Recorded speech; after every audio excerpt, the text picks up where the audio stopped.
Pessoal, olha só. Presta atenção comigo aqui. Quando você tenta inventar história na interpretação bíblica, você arruma confusão. Veja bem, olhe só o que o pastor Marco Feliciano falou alguns anos atrás em relação a Davi. Sobre o fato dele ter sido pequeno, loiro e tudo mais. Vamos ver rapidinho? Só para você ver algo. Para dizer que nenhum judeu daquele mundo antigo tinha a probabilidade de ser loiro, muito menos de ser ruivo, muito menos de ter olhos belos, que na tradução original são olhos claros. E olhos claros, para alguém que escreveu esse texto há milhares de anos atrás, que nunca tinha visto um europeu, são olhos coloridos. Não bastasse isso, de boa aparência, de gentil aspecto, e a Bíblia vai mais longe, é um homem pequeno. Como pode Davi ser um homem pequeno? Como pode Davi ser um homem ruivo, meio alourado, de olhos claros, no meio de... Ser pequeno, veja bem, quando a gente fala de pequeno no Antigo Oriente Médio, você tem que entender o seguinte: os homens, a estatura do povo de Israel não era um povo muito alto não, viu? Era um povo de 1,60 m, 70, a média 1,70 m, 1,80 m. Tanto que Saul, dos ombros para cima, era o maior de todos, mas não significa que ele tinha 2,5 m. Entende? Segundo os arqueólogos, na época de Jesus, os discípulos tinham por volta de 1,60 m, 70 m. Tanto que Jesus tinha que falar bem assim: olha, na verdade, Judas tem que dar um beijo em Jesus para diferenciar no escuro, porque Jesus era parecido. Mas vamos continuar aqui. De uma família que só tem gigantes. Começam a entender? Podem dizer que eu estou forçando a interpretação do texto, mas quando eu olho para Davi, começo a perceber porque Deus ama ele. Deus ama ele porque Davi não nasce por vontade de homens. Davi nasce por vontade divina.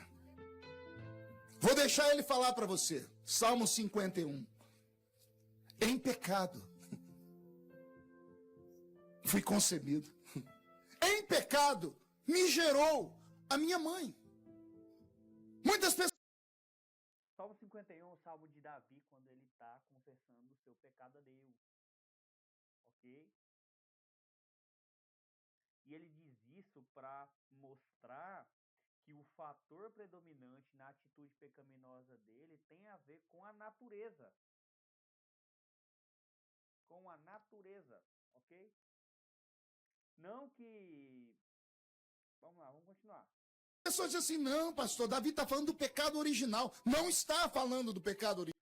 Está falando do pecado original, sim. Não. Davi está falando que ele foi concebido em pecado. Davi está dizendo no Salmo 51 assim: eu pequei porque eu carrego em mim traços da personalidade da minha mãe que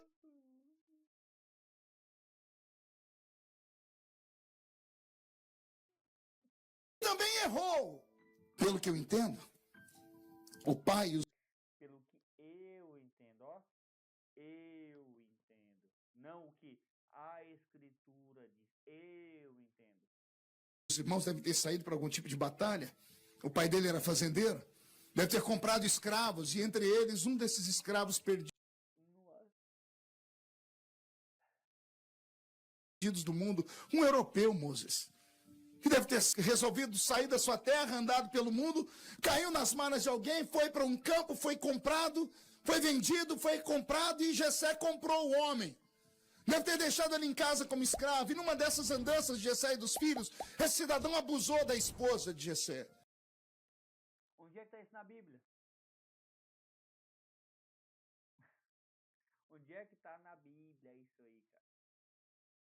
Aí o final disso aqui ele foi fruto de um adultério, de um abuso sexual. Por isso que ele era baixinho, diferente dos outros. Ai, meu Deus. Gente, respeitem a Bíblia. Respeitem a Bíblia. Ela tem regras de interpretação.